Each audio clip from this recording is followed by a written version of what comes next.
I get a lot of questions about tools. For the sorts of things I'm making, you really don't need much at all, so I thought it would be fun to share what I actually use.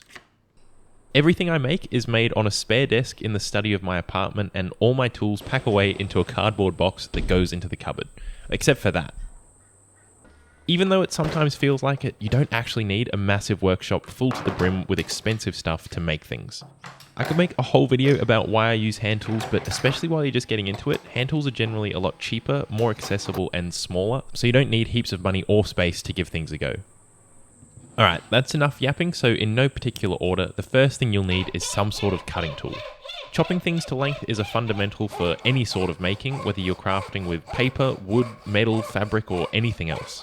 If you have no idea what you'll be making, or you want to use a whole range of materials like I do, then I genuinely think that a hacksaw is the way to go, despite the amount of flack I cop over it.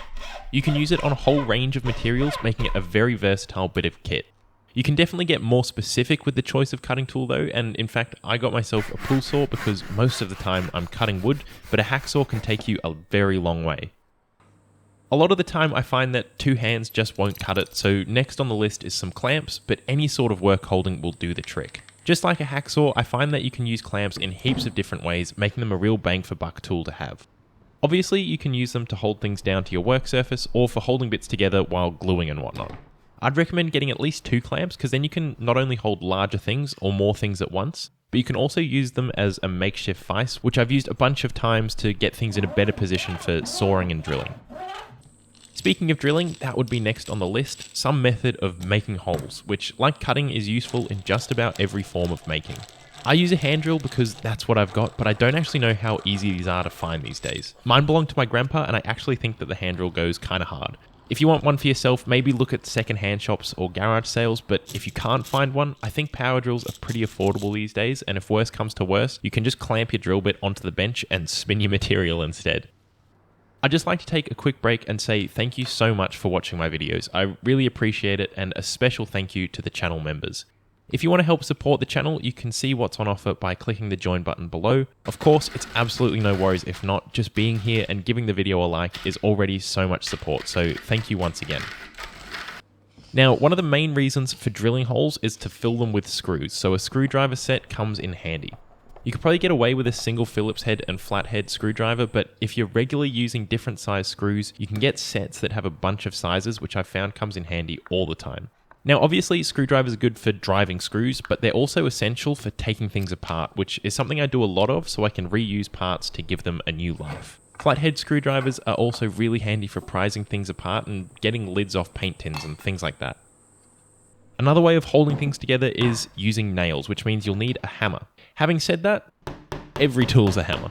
You can use just about anything heavy and solid to tap a nail in, but a hammer comes with the useful bonus of being able to take nails back out again, so you can do things like take pallets apart for free wood, and you can even reuse the nails. A pair of pliers can also make short work of pulling out nails and are just generally a really useful tool. I use them all the time for bending wires and getting a firm grip on things. There are different shapes and sizes of pliers that are great for different things, but I think a pair of needle nose pliers will get you pretty far. They're great for getting into narrow spaces and usually come with a wire cutter built in, but they might be a bit delicate for some applications, so you can supplement them very nicely with a chunkier pair as well. The last thing I'd add to the collection is probably some files or rasps. A saw can get you a long way towards shaping your material in the way you need, but a file or rasp can finish off that last little bit.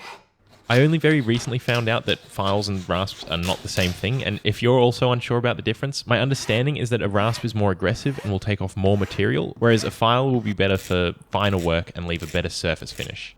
I've only got files, and they honestly do pretty well for me, but if you're going to be doing a lot of shaping of wood, then maybe a rasp is a better option for you.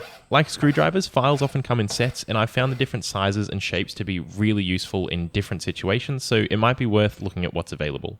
With just that set of tools, you'd be surprised how many things you can actually make. With the exception of my sewing projects, you could make every one of my projects to date, with these being the only tools in your toolbox. And you only need a very small box to hold all these tools, so even if you're living in an apartment like me, finding storage space should be easy enough, making it that much more accessible to have a go at making things yourself. But before you go out and buy anything, take stock of what you've already got. The point of this video is not to encourage you to go and buy something, but instead to hopefully help you realize that being a maker doesn't have to be expensive. A few versatile tools combined with a bit of effort and determination will take you a long way. If there are any tools that you think are essential that I've missed, please let me know in the comments. And if you're wondering what to build with your tools, then maybe this project here will give you some inspiration. Thanks again to the members for all their support. Thanks to you for watching, and I hope to see you again soon.